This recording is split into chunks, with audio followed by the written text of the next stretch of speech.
Bom dia, pessoal, tudo bem? Espero que vocês tenham gostado das indicações dos vídeos que eu passei para a explicação desse módulo, ok? E eu preparei agora a resolução dos exercícios para que fique mais claro alguns temas, ok? Nessa explicação eu faço um pouquinho da revisão do que vocês viram nos slides, ok? Vamos então para os exercícios conceituais.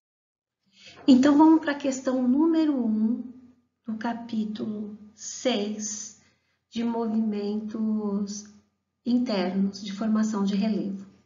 O livro traz uma pergunta e, mediante essa pergunta, nós temos 4 alternativas. Ele dá duas regiões. Ele fala do Nepal, que eu marquei aqui com uma estrelinha, tá? E ele fala aqui do Chile, que eu também marquei com uma estrelinha. Então, dentre as alternativas que o livro nos traz, as duas corretas é a alternativa 1 e a alternativa 4. A alternativa 1 diz: o movimento de placas tectônicas a que se refere às notícias. 1 e 2 é conhecida como movimento convergente. O que é esse movimento convergente? Quando as placas tectônicas elas vão ao encontro uma da outra. Aqui nesse caso, uma da outra, e aqui nesse caso, uma da outra. Formando o quê? Aquelas altitudes maiores que nós temos no planeta Terra hoje, né? Que são as maiores altitudes de relevo, e também são áreas predestinadas, vamos dizer assim, para terremotos e vulcanismos, ok? E o item 4, que ele fala, ele dá a definição das placas, que as convergentes são placas que se colidem, que se chocam, e as divergentes são placas que se afastam, ok? A questão número 2 e 3 devem ser respondidas mediante um mapa que nós temos no livro na página 89. Esse mapa nos traz aí as informações da área conhecida como Círculo do Fogo. São as áreas no planeta Terra onde existe maior incidência de vulcanismo e de tectonismo. A pergunta, ela nos diz o seguinte: explique os condicionamentos de ocorrência de erupções vulcânicas no Círculo do Fogo e nas dorsais oceânicas. Então, ele quer saber por que existe vulcão nas áreas onde nós temos o Círculo do Fogo e por que há vulcões nas áreas de dorsais oceânicas. Essas dorsais oceânicas nada mais são do que um relevo que a gente encontra no assoalho submarino, tá? Dentro do oceano. Então, vamos lá. Por que acontece vulcanismo nas áreas do Círculo do Fogo? O Círculo do Fogo nada mais são áreas de encontro de placas tectônicas, né? E essa direção convergente das placas tectônicas é que dão origem ao extravasamento do magma. Dentro do assoalho submarino acontece o contrário, são áreas de convergência, ou seja, as placas se separam, formando uma falha, aonde há, na verdade, extravasamento do magma, formando ali erupções vulcânicas, ok? E eu coloquei uma imagem aqui para poder demonstrar melhor isso para vocês, tá? A área de divergência, olha a setinha, né? Uma vai para um lado, outra vai para o outro lado. E área de convergência ou subdução, de se submeter, né?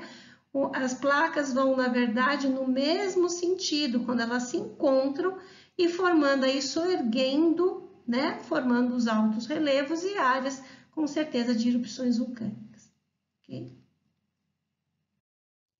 Esse exercício 3, ele nos pede para que a gente estabeleça quais são as possibilidades de aproveitamento econômico nessas áreas de grande atividade vulcânica. O ser humano, ele é muito inteligente, a gente já falou sobre isso nas aulas, né? E ele consegue utilizar essas áreas para alguns aproveitamentos bem interessantes. Um dos aproveitamentos é a geração de energia geotérmica, que nada mais é do calor proveniente do interior da Terra. Um outro aproveitamento é que são áreas de paisagem lindíssimas, então existe a questão do turismo. Uma outra é a agricultura, porque as rochas magmáticas elas propiciam solos muito férteis. e essas áreas são áreas muito propícias a cultivos agrícolas. E uma outra é a extração de minerais provenientes dessas rochas. E o exercício 4, ele nos pede assim, qual é a relação que existe entre a ocorrência de vulcões e as placas tectônicas? Isso já foi respondido lá atrás, inclusive na questão número 1, né? Quando nós temos, na verdade, áreas de convergência e divergência de placas tectônicas, são áreas propícias a erupções vulcânicas. Agora nós iremos para os exercícios contextualizados, exercícios de múltipla escolha. O exercício 5 é um exercício da FUVEST, onde ele nos pergunta assim, né? Ele dá um texto falando sobre a questão da dinâmica do vulcanismo em todo o território, né? Em todo o território do globo terrestre, e ele pede para que a gente veja a alternativa que corresponde ao histórico que está sendo dado nessa questão. A alternativa correta é a alternativa D, e o que justifica isso é que a erupção vulcânica, ela alivia a pressão que vem dentro do manto, que existe dentro do manto. O manto é um material pastoso com altíssimas temperaturas e está em constante movimento. E o vulcão, na verdade, ele acaba aliviando essa pressão gerada por essas altas temperaturas e por esse movimento intenso que existe dentro do manto. E uma outra coisa bem importante também é o favorecimento da formação de rochas magmáticas.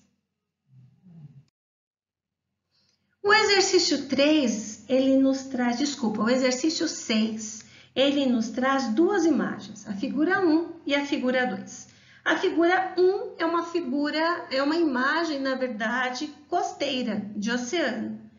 E a imagem 2 é uma imagem de altas montanhas, e a gente percebe aí a questão da altitude por causa da presença de gelo que tem no topo dessas montanhas. E a pergunta quais são as formas de relevo apresentadas aí nessas duas imagens?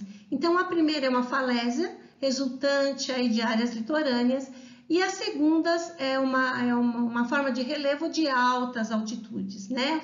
De uma formação recente, geológica recente, aí, que nós já vimos em capítulos anteriores, formação na era Cenozoica, do histórico do nosso planeta Terra. Então, a resposta correta é a letra E, onde está assim, resultam de diferentes forças naturais. Uma de força natural externa, ou seja, tem a ver com a questão da erosão proveniente do oceano, do mar, e a segunda vem de um processo interno de formação de relevo. O exercício 7, ele traz para a gente uma informação bem interessante falando sobre o continente africano. E dizendo que a parte sul, ou seja, a parte meridional do continente africano, tem altas elevações, principalmente na questão do nível do mar. E a pergunta se refere assim, o que justifica, na verdade, essa característica? A resposta correta é a letra C, tá? Então, a resposta está assim, ó. Plausível, pois as formas de relevo resultam da ação das forças internas e externas, sendo importante avaliar os movimentos mais profundos do interior da Terra. Então, os pesquisadores que estavam buscando, né, essa resposta, eles avaliaram os movimentos mais internos do planeta Terra para poder justificar essa formação diferente ou interessante que temos no sul do continente africano. E lembrando mais uma vez que os movimentos internos formam relevo e os movimentos externos, eles modelam o nosso relevo. O exercício 8, ele nos traz um mapa bem interessante. É um mapa, na verdade, que ele associa a parte do continente juntamente com a parte de oceano que banha essa área continental, ok? Mas a pergunta não é sobre isso. A pergunta é a seguinte, nós temos algumas partes deste mapa mundi pintadas de verde. E ele quer saber o que essas áreas representam em destaque. Na verdade, elas representam as maiores altitudes do planeta Terra, as maiores elevações. Nós temos aí o Monte Everest, nós temos a Cordilheira dos Andes ao sul da América do Sul, nós temos as montanhas rochosas nos Estados Unidos e Canadá, os Alpes aí na parte europeia. Então, ele representa as maiores altitudes do planeta Terra e a resposta correta é a letra C. O exercício 9, ele traz uma informação também bem interessante, dizendo aqui que teve um dia, né, no dia 20 de novembro de 2013, aconteceram várias erupções vulcânicas ao redor do mundo, em lugares diferentes e no mesmo dia. E aí, na verdade, eles querem saber, o exercício quer saber o porquê que isso aconteceu.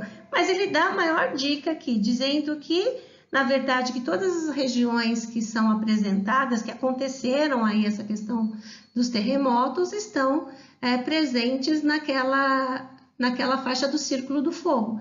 Então, a resposta correta é a letra A, porque diz que é uma faixa de instabilidade tectônica, né, de instabilidade geológica, como a gente já viu. Nós iremos agora para os exercícios de aprofundamento deste mesmo capítulo. O exercício 1, ele nos traz, é o exercício 10, tá? Ele nos traz uma imagem do planeta Terra e aparenta as divisões de placas tectônicas nesse mapa. E ele pede, na verdade, duas informações. Primeiro, ele diz assim, o território brasileiro está situado em qual placa tectônica? Está situado na placa tectônica sul-americana. Está bem visível aqui no mapa. E a segunda, por que o Brasil não é afetado por vulcões e terremotos de grande magnitude? É bem interessante isso, quando ele diz grande magnitude. Nós já tivemos alguns abalos no Brasil, mas foram coisas bem leves, mediante alguns que nós já tivemos notícia aí no mundo como um todo. Visualizando o mapa que foi dado no exercício, perceba que o Brasil está na placa sul-americana, mas ele está concentrado no meio dessa placa. Nós não estamos perto de quebras de placas tectônicas. Então, significa o seguinte, que nós sentimos, sim, alguns abalos, leves, graças a Deus. E esse sentido vem até nós por causa da energia gerada por terremotos ou por movimentos de placas tectônicas que acontecem longe da gente. Mas como a energia é muito intensa, chega até nós. Mas nós sentimos isso de uma questão muito fraca, ok? Então, o Brasil ele não tem nenhum acidente geológico assim tão grave por causa dessa localização, que nós estamos numa placa tectônica, mas a nossa localização geográfica é no centro dessa placa tectônica. E o exercício 11, ele também nos traz um mapa, mostrando aí o oeste, todo o oeste do continente americano, né? E toda a parte leste do continente asiático, uma parte do continente da Oceania. Essas bolinhas laranjas representam também o Círculo do Fogo. E a pergunta também, ela já foi dita em todo nessas respostas que nós já fizemos, né? A pergunta é para fazer uma associação das informações contidas no mapa, né, com os desastres do mês de março de 2005, que ocorreram no Japão. Gente, o Japão é um arquipélago de ilhas vulcânicas e ele está, na verdade, localizado entre a quebra de 4 diferentes placas tectônicas. Então, é uma área de intensa atividade vulcânica e sísmica, ok?